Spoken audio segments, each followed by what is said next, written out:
राष्ट्रवादीचे ज्येष्ठ नेते जयंत पाटील एकनाथ शिंदे यांच्या भेटीला आलेले आहेत। जयंत पाटलांसोबत जितेंद्र आव्हाड सुद्धा उपस्थित होते। मुख्यमंत्री एकनाथ शिंदेंच्या निवासस्थानी याची बैठक सुरू आहे।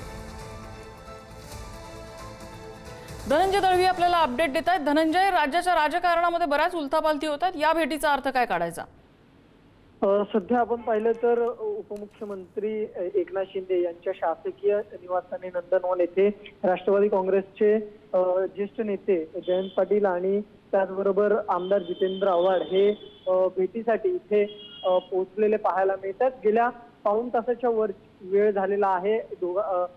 तिघांमध्ये सध्या बैठक सुरू असल्याची माहिती आपल्याला सूत्रांकडून मिळते आणि या सगळ्यात आपण जर पाहिलं तर या आधी सुद्धा जयंत पाटील मुख्यमंत्री देवेंद्र फडणवीस यांना सुद्धा भेटले होते आणि त्यावेळेस जर आपण पाहिलं तर सुनील तटकरे असतील, प्रफुल्ल पटेल हे सुद्धा उपस्थित होते मुख्यमंत्र्यांच्या भेटीच्या दरम्यान। आणि आता उपमुख्यमंत्र्यांची भेट आणि इथे बैठक सुरू असल्याची माहिती मिळते।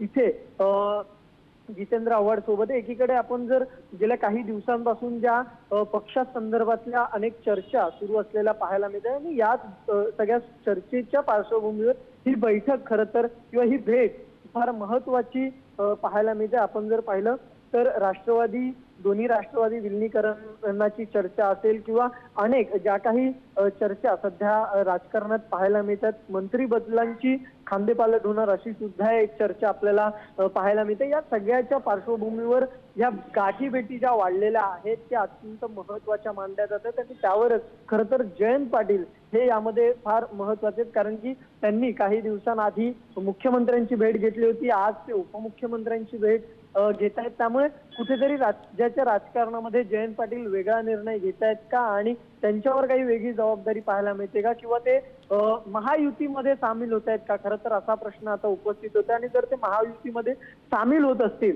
तर ते नेमके कोणत्या पक्षामध्ये सामील होणार हा सुद्धा प्रश्न इथे उपस्थित होताना पाहायला मिळतोय।